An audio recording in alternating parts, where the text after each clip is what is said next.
On switch off natin ito, then switch on. Dalawa. Ha? Yun na. So, Ano na siya, supply from power, battery. battery na yung nag-supply ng power. Oo. Battery na ang supply.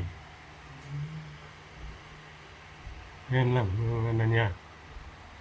Tapos once na bumalik na po yung kuryente, ako na rin yun. I-off lang daw. I-off lang daw siya. I-off siya. Opo. And Kahit then, na lang, sir. okay, ito lang. Opo. And then, on ka ng antico. Itataas. Okay. Hindi na siya nag-ano. Kasi off na siya. po. Cut na siya. Opo. Antay ko na naman. Antico. So ito sir, kahit Antay. ganito na lang po. Ito lang ang ano Ito niya. na lang. Sige. Dito hindi na po namin pipindutin. Wala na. Tuloy-tuloy lang Okay. siya. Para mapuno siya. Opo. Okay, noted.